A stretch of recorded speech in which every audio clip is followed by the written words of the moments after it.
Adolf Hitler, with his iron grip on Germany, transformed a once struggling nation humiliated by its defeat in World War I and subjected to the stringent terms of the Treaty of Versailles into a fearsome war machine. At the height of their power, the Nazis were a dominant force. With their military strategy, Blitzkrieg, otherwise known as Lightning War, much of Europe was completely overrun by the sheer speed and aggression of this tactic. Poland was the first to be devastated by the Nazi war machine, being conquered in mere weeks. France, once a formidable military power, also fell victim to the relentless German assault. Just a year prior, Czechoslovakia, rife with disunity and division between the Czechs and Slovaks, provided Hitler the opportunity to exploit tensions and seize control. Through intimidation, bullying and manipulation, he coerced President Hácha into signing the country over to the Nazis. Germany, under Nazi control, seemed unstoppable. Hitler envisioned a 1,000-year Reich dominating Europe and beyond. Yet, amid this high point of power, two fatal miscalculations would seal the fate of the Third Reich. The first was the invasion of the Soviet Union in 1941. The second was the declaration of war on the United States, leading to Germany now fighting on two fronts with already poor, overextended supply lines. These strategic blunders would turn the tide against Hitler, leading to the fall of Nazi Germany. Join us as we explore the dramatic collapse of the Nazis and the relentless march of the Allies that brought an end to one of history's most tyrannical regimes. You are watching History Unveiled.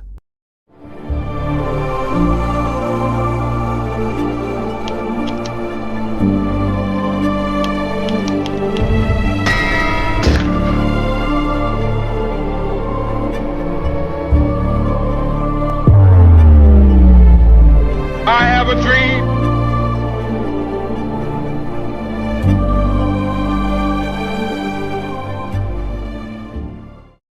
On December 18th, 1940, Hitler would issue Directive 21 to the leadership of the Wehrmacht, ordering preparations for an offensive war against the Soviet Union. His generals would advise against this, warning of the dangers of fighting on two fronts.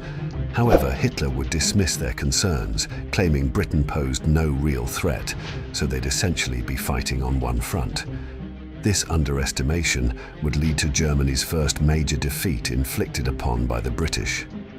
The German Luftwaffe was no match for the British Royal Air Force, forcing Hitler to call off the invasion of Britain for the winter. But well before spring, he'd shift his attention eastward, and after a 5-week delay to complete operations in Greece and Yugoslavia, the Führer would launch his most daring campaign, Operation Barbarossa. June 22, 1941, around 3 million German soldiers, accompanied by 700,000 Axis allies, crossed from the Polish borders into Russian territory. Initially, Germany made significant advances, quickly gaining air superiority with the Luftwaffe by destroying the Soviet Air Force on the ground, pushing forward with German panzers, and killing or capturing hundreds of thousands of Red Army soldiers in massive encirclement battles. However, these early victories were short-lived, and by July 1942, the tide would begin to turn as German supply lines would reach their breaking point. Germany logistically did not have a consistent flow of resources needed to properly equip, fuel, arm and move forces effectively.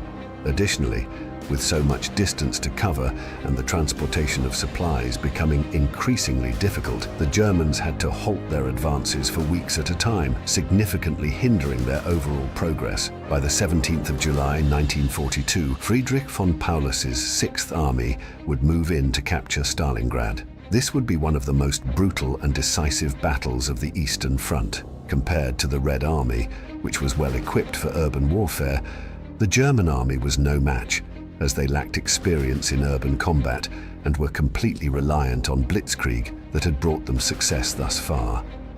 The urban environment negated many of the advantages of the German blitzkrieg. Additionally, Red Army snipers would play a critical role in this battle, inflicting heavy losses on German soldiers.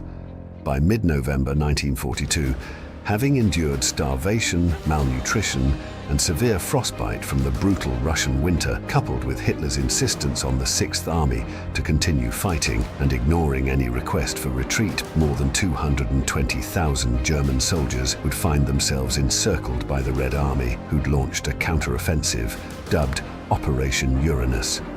By the 2nd of February 1943, the Sixth Army would surrender. Approximately 250,000 German soldiers would be killed, and the total Axis casualties is estimated to be 800,000.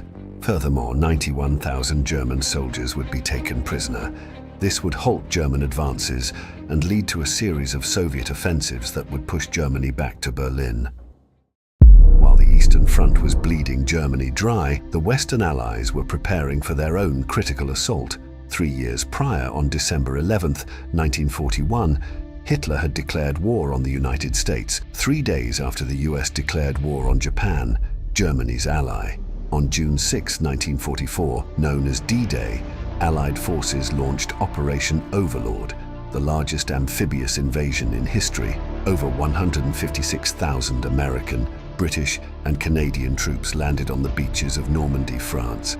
Despite fierce German resistance, the Allies established a foothold in Normandy and began their advance through France. The liberation of Paris in August 1944 and the subsequent push into Belgium and the Netherlands demonstrated the unstoppable momentum of the Allied forces. The German military, stretched thin and facing overwhelming firepower, could no longer hold back the tide. The Germans were aware that an invasion was imminent, but they did not know where it would take place. The Allies used extensive deception tactics, including Operation Bodyguard, to mislead the Germans into believing the invasion would occur at Pas-de-Calais, the narrowest point between Britain and France. As a result, German forces were not adequately concentrated in Normandy, and their reaction to the invasion was slow and disorganized. Compounding their difficulties, Hitler's strategic decisions further hampered the German response. As the Allies advanced, the German military found themselves unable to effectively counter the invasion. By this point, the German military was in full retreat, unable to stop the Allied momentum that would eventually lead to the fall of Berlin and the end of the war in Europe. Meanwhile, internal struggles within the Nazi leadership further weakened the regime.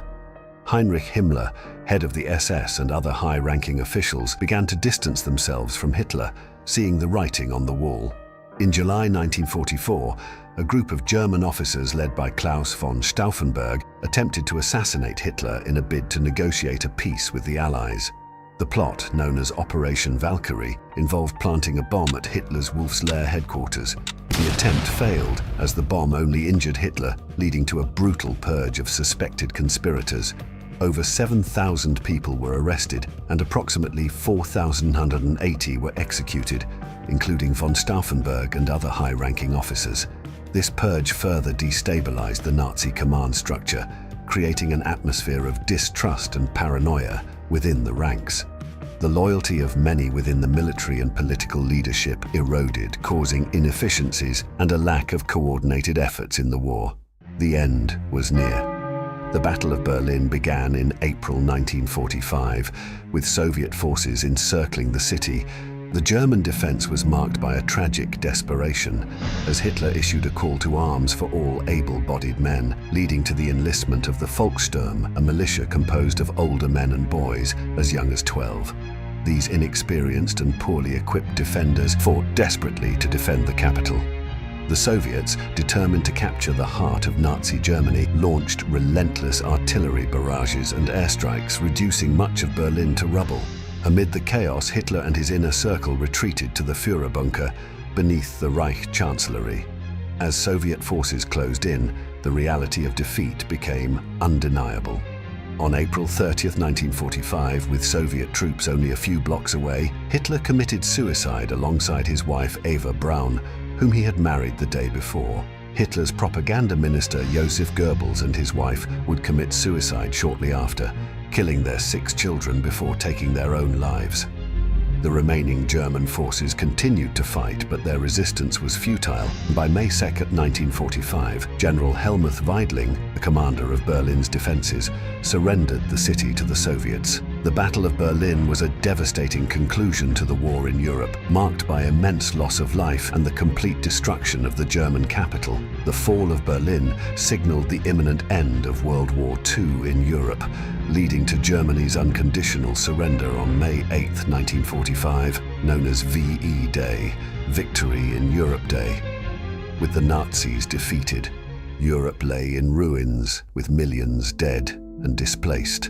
The legacy of the Nazis serves as a stark reminder of the horrors of war and the dangers of totalitarianism. The sacrifices made by millions to defeat this regime underscore the enduring importance of vigilance in the face of tyranny. The Holocaust will forever go down as one of history's most heinous atrocities. 6 million Jews were systematically exterminated in concentration camps across Europe. The industrial scale of the genocide, with death camps such as Auschwitz, Treblinka, and Sobibor, revealed the depths of human cruelty and the devastating impact of unchecked hatred and bigotry. In the aftermath of the war, the Nuremberg trials were established to hold Nazi leaders accountable for their crimes. Heinrich Himmler, the head of the SS and architect of the Holocaust, attempted to escape justice by assuming a false identity. However, he was captured by British forces and, realizing that he would face trial, committed suicide by ingesting a cyanide capsule on May 23, 1945. Hermann Göring, commander of the Luftwaffe, was also captured and tried at Nuremberg. Göring's behavior during the trials was marked by arrogance and defiance, often displaying a childish demeanor in court. He was found guilty on all counts, including crimes against humanity, and was sentenced to death by hanging. However, on the night before his scheduled execution, Göring committed suicide by ingesting a cyanide capsule smuggled into his cell. The Nuremberg trials set a precedent for international justice, establishing that those who commit atrocities would be held accountable, regardless of their position or power. The testimonies of survivors and the overwhelming evidence presented during the trials brought to light the full extent of the Nazis' crimes, ensuring that the world would not forget the horrors inflicted upon millions. The enduring legacy of this dark chapter in history emphasizes the need for vigilance in protecting human rights and the unyielding pursuit of justice and equality. In remembering the past, we honor those who suffered and perished, and we reaffirm our commitment to building a future rooted in the values of freedom, democracy, and human dignity. The lessons learned from the fall of Nazi Germany and the Holocaust continue to resonate, reminding us of the fragility of peace and the importance of standing against tyranny in all its forms.